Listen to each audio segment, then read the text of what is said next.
Dhammapada number 7 और 8 की जो गाथा है और कथा है, उस कथा के अनुसार दो सगे भाई होते हैं,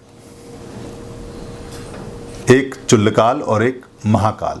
चुल्ल जो बोलते हैं पाली में, चुल्ल माने होता है छोटा और महा माने होता है बड़ा। जैसे महानगर, महानगर का मतलब है बड़ा शहर, और अगर हम ये कहें कि चुल्ल नगर, इसका मतलब है छोटा शहर। दोनों सगे भाई हैं और दोनों के दोनों सावित्य आते हैं अपने व्यापार के सिलसिले में। व्यापारी हैं, व्यापारी लोग और जो बुद्धिमान लोग थे वो सभी लोग भगवान बुद्ध के धम्म के तरफ खिंचे चले आए उन दोनों।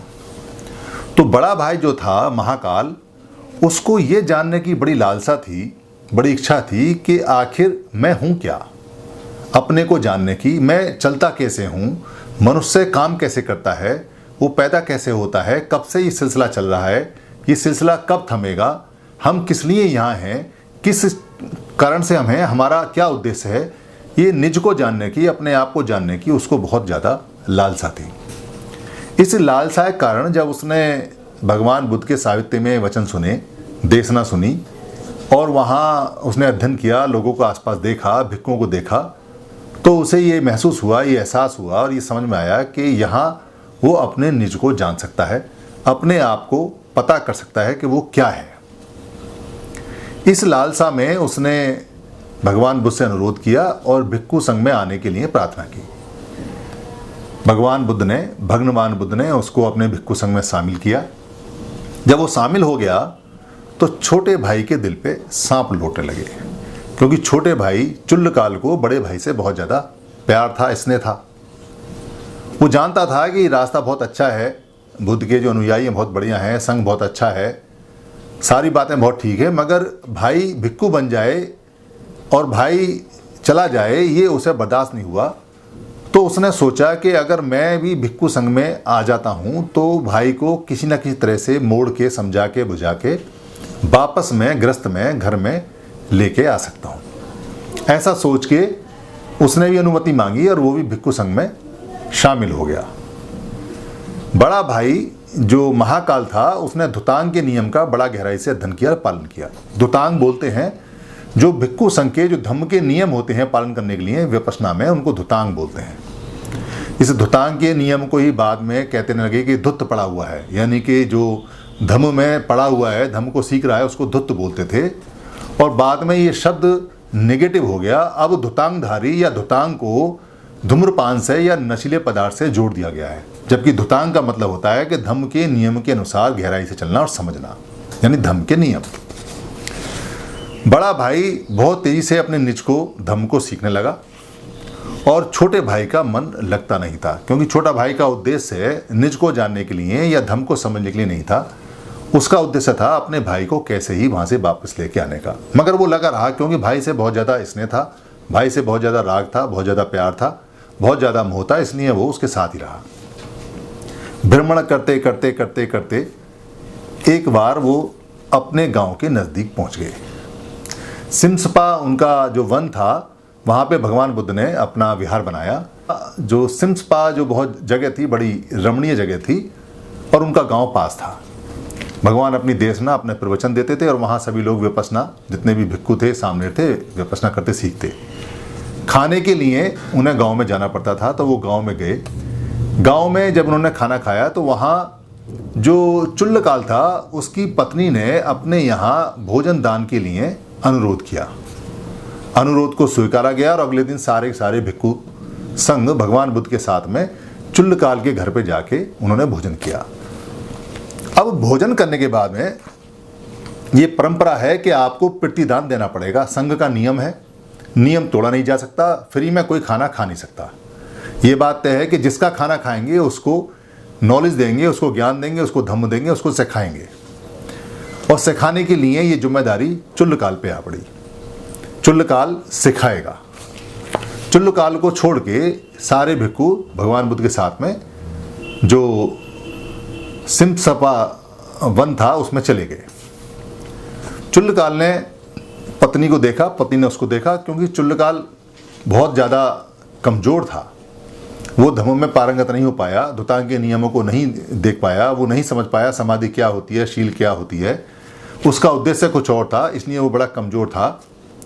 और वहाँ वो अपनी पत्नी के मोह पास में आया। मोह पास में आने के कारण उसने चीवर भिक्खु संघ को लौटा दिया।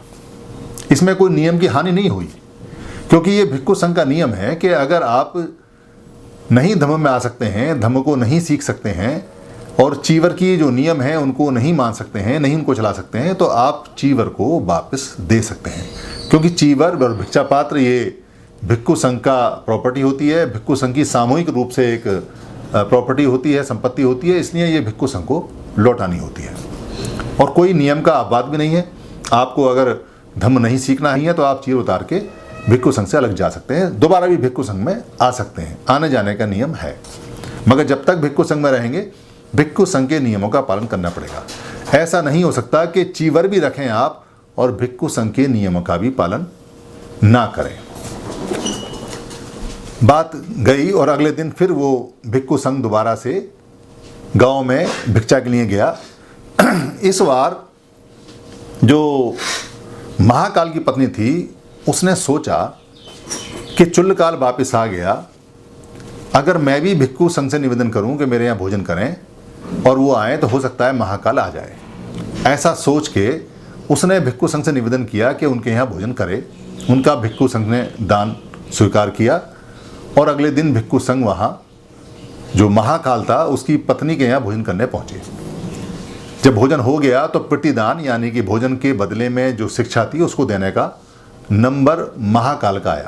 महाकाल प्रतिदान देगा, भोजन का दान देगा, जो भोजन के बदले में शिक्षा देनी है वो जिम्मेदारी महाकाल की है। और भिक्खु संघ वापस जाने लगा भगवान बुद्ध के साथ। तो जितने सामने थे, जितने भी भिक्खु थे संघ में, उनमें कानाफूसी होने लगी। कहने लगे कल ही की बात है जब चुल्लकाल हमारे साथ था छोटा भाई, आज वो नहीं है और अब महाकाल भी है, पता नहीं महाकाल लौटेगा या नहीं लौटेगा, आएगा वापस या नहीं आएगा, क्या होगा। बड़ा संशय था, बड़ा विकट समय था, बड़ा ही अजीब सा अंदेशा हो रहा था, खुसर फुसर चर्चा होती। तब भगवान बुद्ध ने ये दो गाथाएं कही। उन दो गाथाओं में उन्होंने स्पष्ट बताया कि क्या हुआ, कैसे हो सकता है, कैसे नहीं हो सकता है। उन्होंने कहा कि जो महाकाल है, महाकाल बहुत अशुभ को देख के विहरता है, यानी कि वो बुरी से बुरी जो संभावना है उसको देख के विपश्यना करता है और वो कभी इस कामना में नहीं करता कि मुझे कुछ प्राप्त होगा। महाकाल बहुत ज़्यादा संयमी है, बहुत संयम के साथ काम करता है और महाकाल भोजन की मात्रा को समझता है कि कितना भोजन शरीर के लिए आवश्यक है। महाकाल आलसी नहीं है और वो अपने उद्योग में यानी कि विपश्यना करके अपने आप को शुद्ध करने के काम में मन से लगा रहता है, श्रद्धा से यानी श्रद्धा से मन से लगा रहता है। और ऐसे व्यक्ति को मार कुछ नहीं बिगाड़ सकता। वो ऐसे रहता है जैसे पर्वत बिल्कुल अडिग रहता है। और इसके उलट उन्होंने एक गाथा और बताई। ये गाथा नंबर 7 और 8 हैं जो धम्मपद की यमकवक की गाथा है। 7 नंबर गाथा के अनुसार, अब हम यहाँ गाथा बता रहे हैं क्योंकि आपको कथा बताई है। ये गाथा इस प्रकार है। शुभानुपस्सिं विहरन्तं इंद्रियेषु असन्वतं भोजनमिहि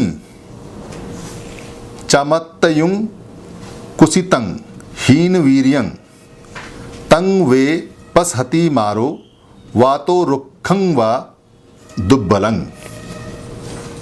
इसमें जो पहला शब्द है यानी जो शब्द है शुभानुपस्सिं, शुभानुपस्सिं का मतलब है जो शुभ अनुसार पस्सिंग यानी शुभ अनुपस्सिंग, जो हमेशा अच्छे के अनुसार देखते हैं। और विहरतंग का मतलब विहरते हैं, यानी कि अपने मन में हमेशा ये रखते हैं कि जो मैं मेहनत कर रहा हूँ, काम कर रहा हूँ, उसका मुझे ये फल मिलेगा, अच्छा फल मिलेगा, मेरा उद्देश्य पूरा हो जाएगा, यानी वो उद्देश्य को रख के काम करते हैं। इंद्रियेषु असन्वतं, यानी जिनकी जो इंद्री हैं, इंद्री का मतलब जो 6 हमारे सेंसेस हैं, जो नाक, कान, मुंह, जीभ, त्वचा और जो मन हैं, वो असंयत होते हैं। असंयत का मतलब कैसे हैं? इनबैलेंस होते हैं, टेम्परेरी होते हैं। कैसे? जैसे अभी आपके सामने खाना आया, खाना आते ही आपके मुंह से पानी आ गया, इसका मतलब आपके जो सेंसेस है आपके कंट्रोल में नहीं है। किसी का खुला हुआ पैसा देखा आपने, 1000 की 2000 की नोटों की गड्डी देखी, या बैंक में बहुत सारा पैसा देखे और आपका मन विचलित हो गया। किसी के गले में बहुत सारा पैसा देखा और आपका मन विचलित हो गया। किसी के गले में आपने बहुत ज़्यादा सोने हीरे के जवाहरात देखे और आपका मन विचलित हो गया। इसको बोलते हैं असंयत इंद्री। या बहुत अच्छा आपने खाना देखा टेबल पर सजा हुआ, या कहीं खुशबू बहुत अच्छी देखी और आप वहाँ रम गए कि बहुत अच्छी खुशबू है। या आपने देखा कि कोई टच आपको दे रहा है, कोई स्किन पे बहुत अच्छा आपको रगड़ दे रहा है और उससे आपको अच्छा लगने लगा। या आपके मन में अच्छे अच्छे विचार आने लगे, बड़े अच्छे अच्छे आपके अंदर भाव बनने लगे, या जो इमेजिनेशन है जो बहुत ज़्यादा ऐसी बनने लगे चित्रित कि जो बहुत अच्छा मन को लुभाएं। या जो आपको अच्छे अच्छे सीन दिखाई दे रहे हैं सामने, वीडियो ऑडियो, जो आपको लगता है कि बड़े अच्छे और सुंदर हैं। ये सब इंद्रियां हैं। अगर ये कंट्रोल से नहीं होती, असंयत नहीं होती, ऐसे व्यक्ति के लिए उन्होंने कहा है इंद्रियेषु असंवतं भोजन में ही चमत्तयुंग, यानी भोजन में ही, भोजन के अंदर जो मात्रा के अंदर नहीं देखता, भोजन की मात्रा को नहीं जानता। भोजन की मात्रा मतलब 4 रोटी जो खाता है वो 2 रोटी और फालतू खा ले, इसका मतलब वो भोजन की मात्रा को नहीं जानता। या जिसको ये पता चल गया कि अब उसका पेट में खाना जितना पहुंचा है ये सफिशिएंट है, फिर भी वो 2 रोटी या 1 रोटी और खा रहा है फालतू, या और दूध पी रहा है, या और मिठाई खा रहा है, इसका मतलब भोजन की मात्रा को जो नहीं जानता है। कुसितंग हीन वीर्यंग, कुसितंग माने कुसितंग, सितंग माने होता है आलस, यानी कि जो आलस करता है। हीन वीर्यंग, हीन का मतलब है रहित, यानी कि जो वीर्य माने होता है उद्योग करना, मेहनत करना, जो मेहनत से रहित है, यानी विपස්සना कर रहा है मगर साधना कर रहा है और मेहनत कर रहा है मगर आलसी है, उस आलस करने में, मेहनत करने में आलसी है। तंग वे पसहती मारो, तंग माने वे, तंग माने वह, और वे माने होता है वास्तव में। पसहती मारो, पसहती मारो का मतलब है मार उनको दबोच लेती है, यह मार उनको हरा देती है। किस प्रकार? जैसे कोई पेड़ है जो बहुत ज़्यादा दुर्बल हो गया है और उसको हवा जड़ से उखाड़ के फेंक देती है। वातो रुखंग व दुब्बलंग, वातो माने हवा, रुखंग माने पेड़, वा माने इस प्रकार जैसे, और दुब्बलंग माने जो दुर्बल है, जो कमज़ोर है। इसी के उलट भगवान बुद्ध ने 8वीं गाथा में कहा है, सेम गाथा है, उसके अंदर ज़्यादा नहीं है, उसके अंदर सिर्फ चीज़ें नाम बदले हैं। जैसे शुभानुपस्सिंग का अशुभानुपस्सिंग हो गया है, यानी कि वो कहते हैं अशुभानुपस्सिंग विहरन्ति, जो बहुत बुरे को और या जो मन में ये बात नहीं लाते कि मुझे कुछ चाहिए इसलिए मेहनत करते हैं। इंद्रियेषु सुसंवतं, यानी जिनकी इंद्रियां सुसंयत होती हैं, बिल्कुल उनके कंट्रोल में होती हैं, उन्हें अपनी इंद्रियों पे पूरा कंट्रोल रहता है। भोजन में ही च मत्तयुंग, यानी और भोजन में जो मात्रा को जानते हैं कि कितना खाना खाना चाहिए, कितना नहीं। भगवान बुद्ध के अनुसार भोजन में 20% खाना कम खाना चाहिए और खाना वही खाना चाहिए जो शरीर के लिए अनुकूल है। ये उन्होंने विपස්සना के समय जो सिखाया। इसलिए 12 बजे के बाद भोजन करना भिक्षुओं के लिए मना था, क्योंकि 12 बजे के बाद का भोजन उनके किसी काम का नहीं था, वो एक्स्ट्रा होता था। वो सिर्फ सुबह खाते थे और 12 बजे से पहले, दोपहर से पहले खाते थे, यही उनका भोजन था। सद्धं आरब्ध वीर्यं, सद्ध माने यानी कि जो लगन से, सद्ध से श्रद्धा से, जो लगन से आरंभ करता है अपना उद्योग, अपना काम। आरब्ध वीर्यं, वीर्यं यहाँ जो बोलते हैं उद्योग को बोलते हैं, मेहनत को बोलते हैं। आरब्ध माने आरंभ करना। तंग वे न पसंती, वह वास्तव में न पसंती मारो, मार उनको दबोच नहीं सकती, पसती नहीं कर सकती है। इस प्रकार जैसे वातो सेलंग व पतंग, जैसे हवा जो सेल पर्वत है जो अडिग खड़ा हुआ है उसका टस से मस नहीं कर सकती। ये 7वीं और 8वीं गाथा के अंदर स्पष्ट है। इनका एक लाइन में मतलब है कि जो व्यक्ति संयत होते हैं, जो व्यक्ति भोजन में मात्रा को जानते हैं, जो व्यक्ति बहुत मेहनती होते हैं, जो व्यक्ति ये सोच के काम करते हैं कि जो होगा ठीक होगा, हम ऐसा नहीं सोचते कि ठीक होने के लिए काम कर रहे हैं या हमें ये प्राप्त हो उसके लिए हम काम कर रहे हैं, ऐसे लोगों को कुछ नहीं बिगड़ता। यानी कि जो मार का मतलब यहाँ जो होता है, मार का मतलब है जो बुरी बातें हैं या बुरी चीज़ हैं या बुरी प्रॉपर्टियाँ हैं वो उनका कुछ नहीं बिगाड़ सकती। जैसे हवा किसी पर्वत का कुछ नहीं बिगाड़ सकती। धन्यवाद।